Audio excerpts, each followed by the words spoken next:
नमस्कार दोस्तों, आप सभी का एक बार फिर से स्वागत है आप सभी के अपने यूट्यूब चैनल परीक्षा की शिक्षा में। तो मैं आशा करता हूँ कि आप सभी अच्छे होंगे और आपकी तैयारी अच्छे से चल रही है। यहाँ पर हम आपके जो यूपी ट्रिपल एस सी पेट की परीक्षा जो 18 सितंबर को होने वाली है उसके संदर्भ में आपकी तैयारी करा रहे हैं। आज आपकी पॉलिटी की चौथी क्लास है। तो इससे पहले हम आपको 3 क्लासेस जैसा टॉपिक्स वाइज शौक मतलब सीरियल वाइज से आपको दे चुके हैं। और आपकी आज चौथी क्लास है, उसी के आगे क्वेश्चन आएंगे। तो आप सभी से रिक्वेस्ट है कि अगर हमारे चैनल को सब्सक्राइब नहीं किया तो अभी सब्सक्राइब करके जुड़ जाइए और वीडियोस को लाइक और शेयर कीजिए अपने दोस्तों के साथ, ताकि जो अपनी तैयारी कर रहे हैं उनकी तैयारी अच्छे से हो सके। आज का क्वेश्चन देखिए आपके क्या लिए, संसदीय प्रणाली एवं केंद्र सरकार, ठीक है, इसके बारे में आपको क्वेश्चन है। और एक बात और बता दूं कि अभी आपकी हिस्ट्री की भी 4 क्लासेस हो चुकी हैं। तो आई होप कि आपने हिस्ट्री की क्लासेस देख ली होगी, नहीं देखी तो जाके देख लीजिए। उसमें भी आपकी टॉपिक वाइज टॉपिक 4 क्लासेस हो चुकी है। चलिए आपके इसमें देखते हैं आपकी पॉलिटी की क्लास में क्या है। आज के टॉपिक में देखिए क्या है, संसदीय प्रणाली एवं केंद्र सरकार। तो इसके बारे में क्वेश्चन है, तो चलिए देखते हैं। आपका पहला क्वेश्चन क्या है, बस 1 मिनट मुझे टाइम दे दीजिए।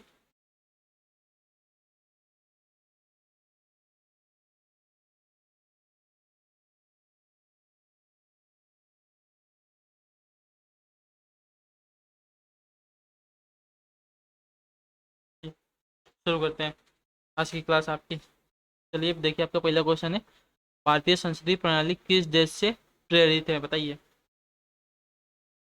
भारतीय संसदीय प्रणाली किस देश से प्रेरित है? तो आपकी प्रेरित है ब्रिटेन से। ऑप्शन इसका डी आप लोग सही किए, ब्रिटेन आपका राइट हो जाएगा। चलिए नेक्स्ट क्वेश्चन देखते हैं आपका। 51 नंबर क्या है, संसदीय प्रणाली की निम्न में से कौन सी एक विशेषता है, बताइए। संसदीय प्रणाली की निम्न में से एक कौन सी विशेषता है? सामूहिक उत्तरदायित्व, प्रधानमंत्री का नेतृत्व और गोपनीयता, या उपरोक्त में से सभी।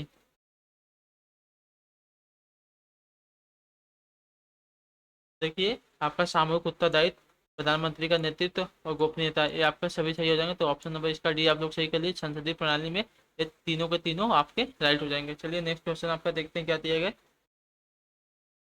52 में संविधान के किस अनुच्छेद के अंतर्गत राज्यों में संसदीय प्रणाली की व्यवस्था की गई है?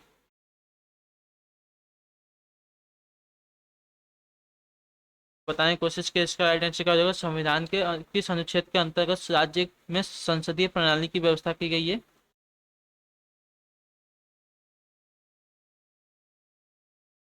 तो इसकी व्यवस्था की गई है बी और सी, यानी कि अनुच्छेद 163 और अनुच्छेद 164 के अंतर्गत, ठीक है। ऑप्शन आपका डी इसमें राइट कर लीजिए, आपका ऑप्शन नंबर डी इसका राइट हो जाएगा दोस्तों। चलिए नेक्स्ट क्वेश्चन देखते हैं आपका क्या दिया, भारत में कार्यपालिका का अध्यक्ष कौन होता है, बताइए। भारत में जो कार्यपालिका होती है उसका अध्यक्ष आपसे पूछा गया है, तो कौन होता है, इसका राइट आंसर दीजिए आप सभी लोग।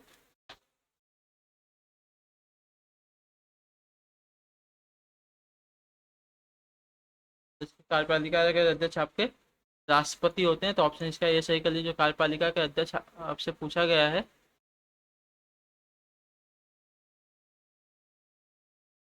कार्यपालिका का अध्यक्ष आपके राष्ट्रपति होते हैं, ठीक है। तो ऑप्शन नंबर इसका एक ये आप लोग सही कर लीजिए। चलिए नेक्स्ट क्वेश्चन देखते हैं।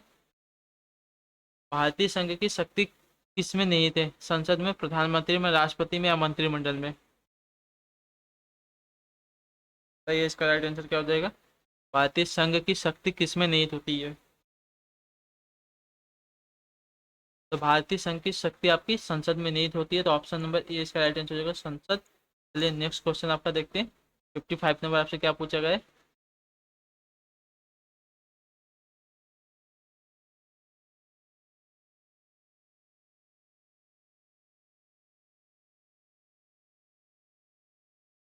राष्ट्रपति के निर्वाचन मंडल में शामिल हैं, बताइए। राष्ट्रपति के निर्वाचन मंडल में कौन कौन शामिल होता है?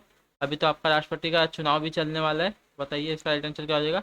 संसद के दोनों सदनों के सदस्य तथा राज्य के विधानसभाओं के निर्वाचित सदस्य, या ऑप्शन बी देखिए, संसद के दोनों सदनों के निर्वाचित सदस्य तथा राज्यों के विधानसभाओं एवं विधान परिषदों के निर्वाचित सदस्य, या ऑप्शन सी देखिए, संसद के दोनों सदनों के निर्वाचित सदस्य तथा राज्यों के विधानसभाओं के निर्वाचित सदस्य, या संसद के दोनों सदनों के निर्वाचित सदस्य।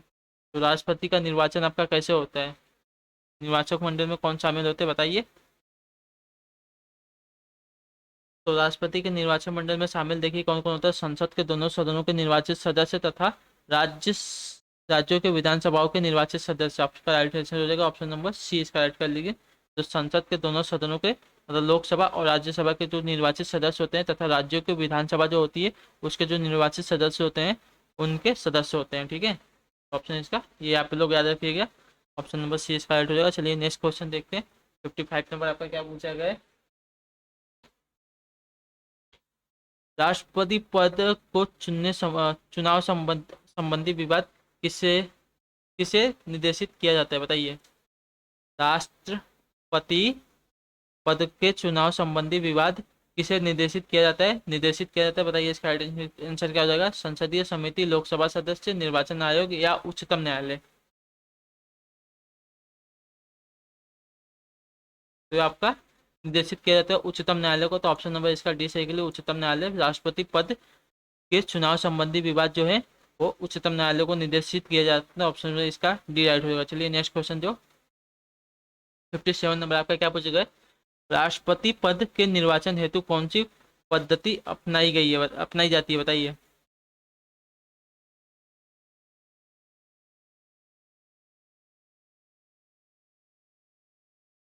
जो राष्ट्रपति है उसके पद के निर्वाचन हेतु कौन सी पद्धति अपनाई जाती है। एकल संक्रमणीय, अप्रत्यक्ष मतदान, समानुपातिक प्रतिनिधित्व या उपरोक्त में से सभी।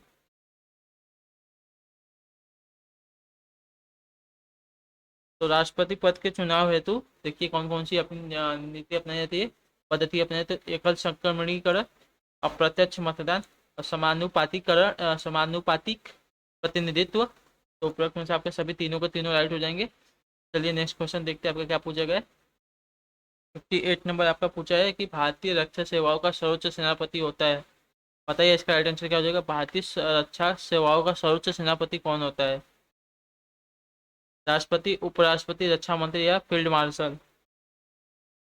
तो जो भारतीय रक्षा सेवाओं का सर्वोच्च सेनापति होता है वो आपका राष्ट्रपति होता है। तो ऑप्शन नंबर इसका ए आप लोग सही कर लीजिए। चलिए नेक्स्ट क्वेश्चन आपका देखते हैं। 59 नंबर आपका क्या पूछा है। भारत के प्रथम राष्ट्रपति कौन थे। राष्ट्रपति आपका पूछा गया जवाहरलाल नेहरू, राजेंद्र प्रसाद, वल्लभ भाई पटेल या महात्मा गांधी। तो आपको प्रथम राष्ट्रपति आपको याद होगा, पता होगा, राजेंद्र प्रसाद थे, डॉक्टर राजेंद्र प्रसाद भारत के प्रथम राष्ट्रपति थे। ठीक है, नेक्स्ट क्वेश्चन देखिए। 60 नंबर आपका है। निर्विरोध चुने जाने वाले एकमात्र राष्ट्रपति थे डॉक्टर राजेंद्र प्रसाद, ज्ञानी जैल सिंह या नीलम संजीव रेड्डी, एपीजे अब्दुल कलाम। तो निर्विरोध चुने जाने वाले आपके एकमात्र राष्ट्रपति कौन थे, बताइए। इसका राइट आंसर क्या हो जाएगा। चारों ऑप्शन आपको बता दिया गया है। राजेंद्र प्रसाद, ज्ञानी जैल सिंह, नीलम संजीव रेड्डी या एपीजे अब्दुल कलाम। तो आप लोग ऑप्शन इसका सी सही कर लीजिए। नीलम संजीव रेड्डी एकमात्र ऐसे राष्ट्रपति थे जो निर्विरोध चुने गए थे। ठीक है, चलिए नेक्स्ट क्वेश्चन देखते हैं। 60 नंबर आपका देखिए क्या पूछा गया है। 60 नंबर में आपका देखिए राष्ट्रपति पर महाभियोग का आरोप संसद के किस सदन द्वारा लगाया जा सकता है। तो राष्ट्रपति पर महाभियोग का आरोप संसद के किस सदन द्वारा लगाया जाता है। राज्यसभा, लोकसभा, संसद के किसी भी सदन द्वारा या उपयुक्त में से कोई नहीं। तो राष्ट्रपति पर महाभियोग का आरोप आपका संसद के किसी भी सदन द्वारा लगाया जा सकता है। ठीक है, तो ऑप्शन नंबर इसका आप लोग सी सही कर लीजिए, आपका सी इसका राइट आंसर हो जाएगा। चलिए नेक्स्ट क्वेश्चन देखते हैं। 62 नंबर आपका क्या पूछा गया। कोई व्यक्ति राष्ट्रपति के पद के लिए अधिकतम कितनी बार निर्वाचित हो सकता है। एक बार, दो बार, तीन बार या कोई सीमा नहीं है। सही, इसका राइट आंसर क्या हो जाएगा। तो कोई व्यक्ति राष्ट्रपति के पद के लिए अधिकतम जितनी बार वो चाहे उतनी बार वो निर्वाचित हो सकता है। तो ऑप्शन नंबर इसका सी सही कर लीजिए, कोई इसकी कोई सीमा नहीं होती है। ठीक है, चलिए आपका नेक्स्ट क्वेश्चन 63 नंबर देखिए क्या पूछेगा।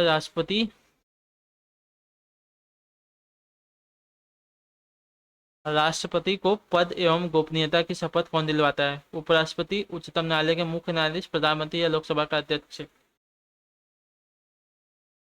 तो राष्ट्रपति को पद एवं गोपनीयता की शपथ आपका उच्चतम न्यायालय के मुख्य न्यायाधीश दिलाते हैं। तो ऑप्शन नंबर इसका भी आप लोग सही कर लीजिए। चलिए नेक्स्ट क्वेश्चन देखिए आपका 64 नंबर क्या दिया गया है।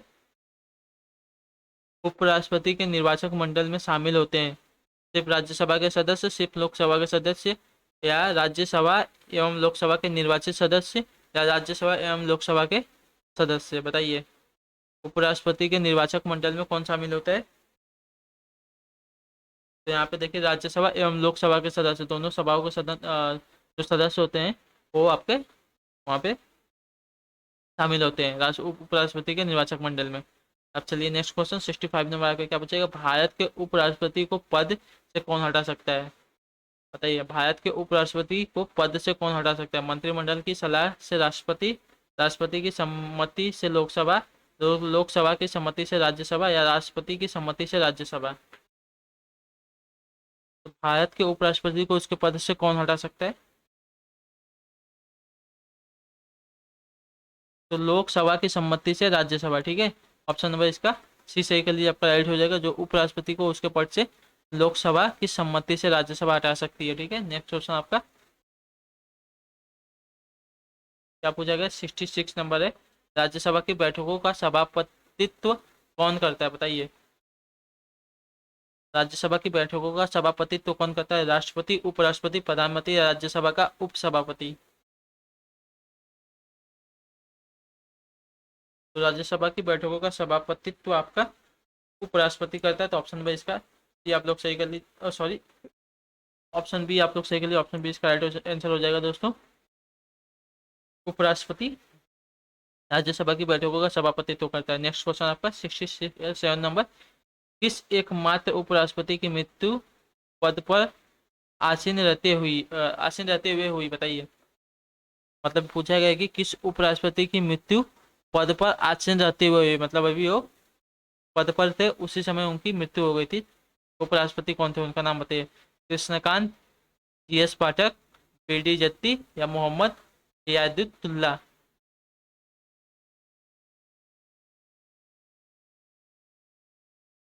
बताइए इसका आपका राइट आंसर क्या हो जाएगा दोस्तों?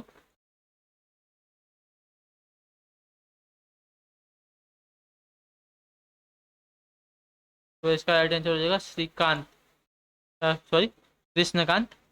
एक ऐसे मात्र उपराष्ट्रपति हैं जिनकी मृत्यु पद पर आसीन रहते हुए हो गई थी। ठीक है, कृष्णकांत ऑप्शन है इसका राइट आंसर। चलिए नेक्स्ट क्वेश्चन देखते हैं। 68 नंबर आपसे क्या पूछा गया, निम्न में से कौन संसद का अस्थायी एवं उच्च सदन है? लोकसभा, राज्यसभा, या दोनों, या इनमें से कोई नहीं?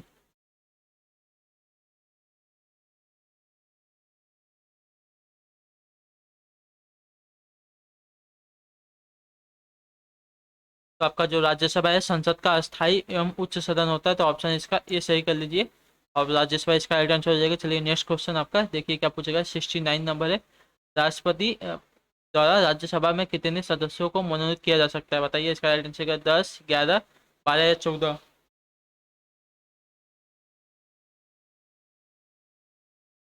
तो राष्ट्रपति द्वारा राज्यसभा में आपके कुल 12 सदस्यों को मनोनीत किया जा सकता है। तो ऑप्शन नंबर इसका आप लोग सी सही कर लीजिए, ऑप्शन सी इसका राइट हो जाएगा 12।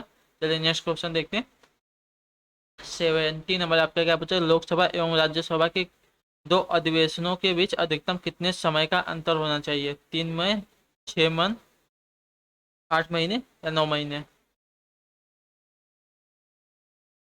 बताइए इसका राइट आंसर आप सभी का क्या हो जाएगा। लोकसभा एवं राज्यसभा के दोनों अधिवेशनों के बीच का अधिकतम समय का अंतर बताना है आपको।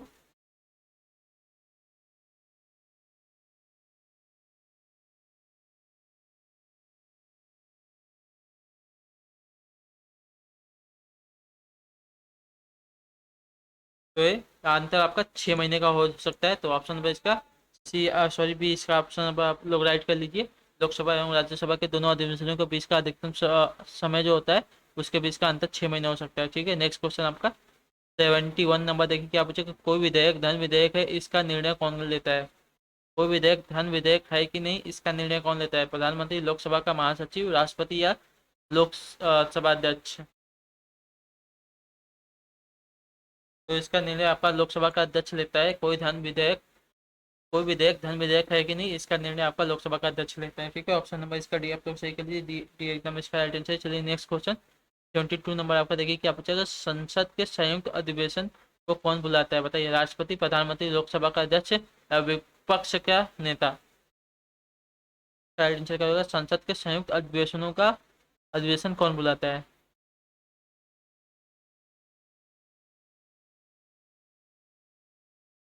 तो संसद के संयुक्त अधिवेशनों को बुलाता है आपका राष्ट्रपति। ठीक है, तो ऑप्शन नंबर इसका ये सही कर लीजिए, ये इसका राइट हो जाएगा। संयुक्त अधिवेशन जो बुलाता है वो राष्ट्रपति बुलाता है आपका। चलिए नेक्स्ट क्वेश्चन 73 नंबर देखिए, क्या प्रधानमंत्री की नियुक्ति कौन करता है? बताइए इसका राइट आंसर क्या होगा? प्रधानमंत्री है, इसकी नियुक्ति कौन करता है?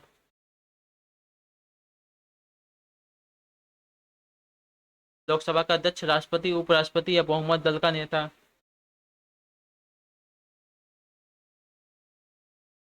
प्रधानमंत्री की नियुक्ति आपकी राष्ट्रपति करते हैं, तो ऑप्शन नंबर इसका बी आप लोग सही कर लीजिए। बी इसका राइट आंसर होगा। जो राष्ट्रपति होता है वो प्रधानमंत्री की नियुक्ति करता है। चलिए नेक्स्ट क्वेश्चन 74 नंबर, स्वतंत्र भारत के प्रथम प्रधानमंत्री थे? बताइए, वल्लभ भाई पटेल, राजेंद्र प्रसाद, जवाहरलाल नेहरू या महात्मा गांधी? तो स्वतंत्र भारत के आपके प्रथम प्रधानमंत्री जवाहरलाल नेहरू थे, तो ऑप्शन इसका सी सही हो जाएगा। चलिए नेक्स्ट क्वेश्चन देखते हैं।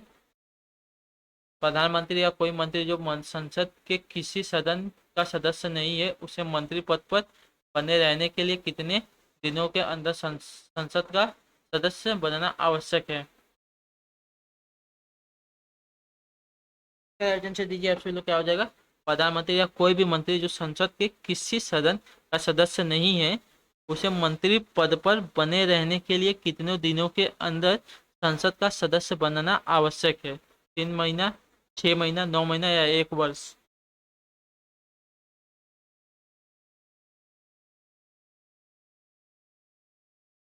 तो 6 महीना आपका राइट आंसर हो जाएगा। ठीक है, उसको संसद का सदस्य बनने की आवश्यकता, मतलब कितने दिनों के अंदर उसको संसद का सदस्य बनने के लिए है? 6 महीने के लिए। ठीक है, चलिए नेक्स्ट क्वेश्चन आपका 76 में, मंत्रिपरिषद सामूहिक रूप से किसके प्रति उत्तरदायी होता है? बताइए, मंत्रिपरिषद जो आपका मंत्रिपरिषद होता है सामूहिक रूप से किसके प्रति उत्तरदायी? प्रधानमंत्री, राष्ट्रपति, लोकसभा या राज्यसभा? तो लोकसभा के प्रति उत्तरदायी होता है। ऑप्शन नंबर इसका सी सही के लिए, सी इसका राइट आंसर हो जाएगा। चलिए नेक्स्ट क्वेश्चन आपका 77 नंबर है, यदि किसी मंत्री के विरुद्ध अविश्वास मत पारित हो जाए तो क्या होगा? बताइए, सिर्फ संबंधित मंत्री त्यागपत्र देते हैं, या प्रधानमंत्री को त्यागपत्र देना होता है, या मंत्री परिषद इस्तीफा देती है, या उपरोक्त में से कुछ नहीं? तो यदि किसी मंत्री के विरुद्ध अविश्वास मत पारित हो जाए तो मंत्रिपरिषद इस्तीफा देती है। ठीक है, तो ऑप्शन नंबर इसका सिक्स सही कर लीजिए। ऑप्शन सी जिसका भी आंसर है उसको राइट हो जाएगी। चलिए नेक्स्ट क्वेश्चन आपका देखते हैं, 78 नंबर है, वित्त विधेयक सबसे पहले संसद में किस सदन में पेश किया जाता है? जो वित्त विधेयक है सबसे पहले संसद में किस सदन में पेश किया जाता है? लोकसभा, राज्यसभा, किसी भी सदन में नहीं, किसी भी सदन में, या उपरोक्त में से किसी में नहीं?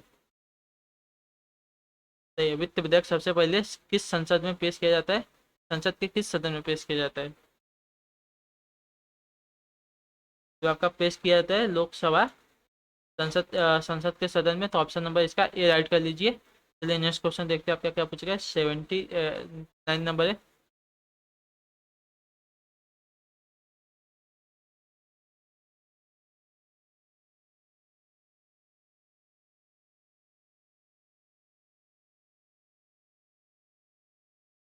निम्नलिखित में से किसे लोकसभा की कार्यवाहियों में भाग लेने का अधिकार तो है परंतु मत देने का अधिकार नहीं है? बताइए, लोकसभा की कार्यवाहियों में भाग लेने का अधिकार है लेकिन मत देने का अधिकार नहीं है।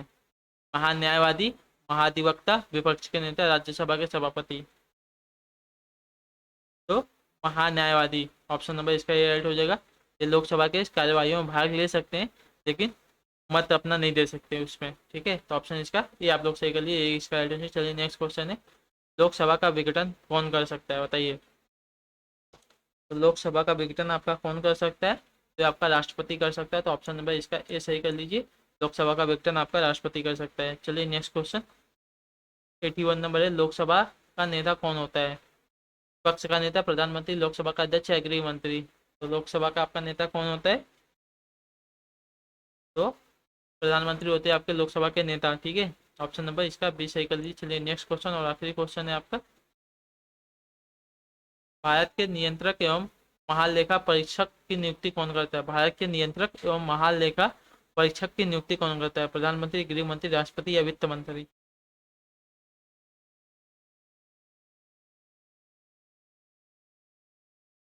भारत के नियंत्रक एवं महालेखा परीक्षक की नियुक्ति आपका राष्ट्रपति करते हैं। तो ऑप्शन नंबर इसका सी सही कर लीजिए, इसका सी राइट हो जाएगा दोस्तों। जिसने भी ऑप्शन नंबर इसका सी उत्तर दिया है एकदम राइट हो जाएंगे। राष्ट्रपति जो होते हैं भारत के नियंत्रक एवं महालेखा परीक्षक की नियुक्ति करते हैं। ऑप्शन नंबर सी इसका राइट हो जाएगा।